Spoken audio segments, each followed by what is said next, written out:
Office yesterday. ABC News correspondent Matt Dowd. Matt, good morning. Thanks for joining us. Great to be here. Hope you all are well. So what was that conversation like with the president?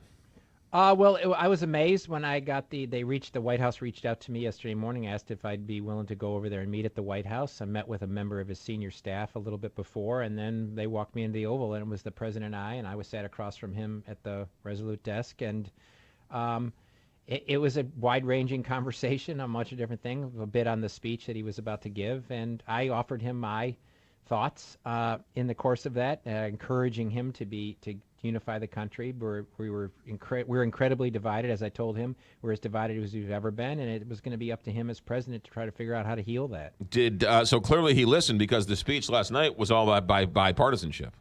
Well, I think his speech was written obviously before, so I think that's where the mode he was in. One of the things I said to him is, you can give a great speech and you can do a great speech and you can reach out with words, but really what the country is going to look for in the aftermath of this, starting now today, as I told him to yesterday, tomorrow, but it is actions. And what are actually you firmly doing to actually do that, to actually move past the divide and heal the country? And so I said, one speech is great, but it's never enough. It has to be followed by a series of actions. Did he take any or show any responsibility for his part in having the country divided? Well, his side of the equation, I'll just say this, his side of the equation, I agreed that would be kept confidential on his side of the equation.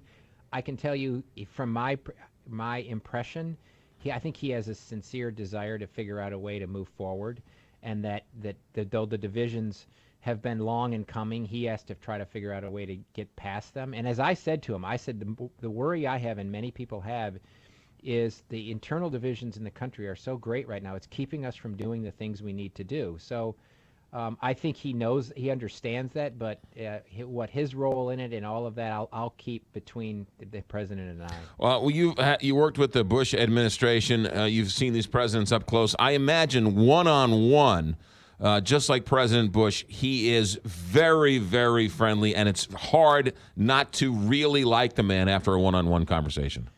I've said that with many.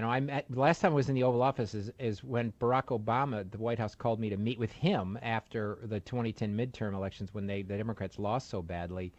The president was very polite, very respectful, and very gracious, I have to say. And of course, I mean, being in the Oval Office or going to the White House, even though I've been there a lot, is always a thrill for me. Sure. It was immensely weighty of the history of it. But he was exceedingly gracious, I have to say. And even though he knew I've been critical of him at times over the course of the last year, he was very gracious. The Russia conversation come up at all? Oh, yeah, we talked wide-ranging. No, it didn't come up.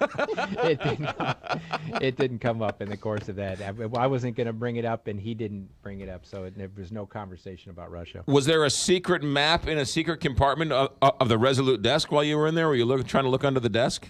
You mean like in the movies? Yeah, no, yeah. To steal the thing, to find the book of secrets? Yeah. No, You didn't do that either. I didn't get to that. I didn't bend over and try to search the desk out. All right. See, that's what I would do. Did you steal anything, like a little coffee table, something, or a little knife or anything now, while you were there? If I had stolen something, do you think I would be on the radio this morning telling you what I had stolen?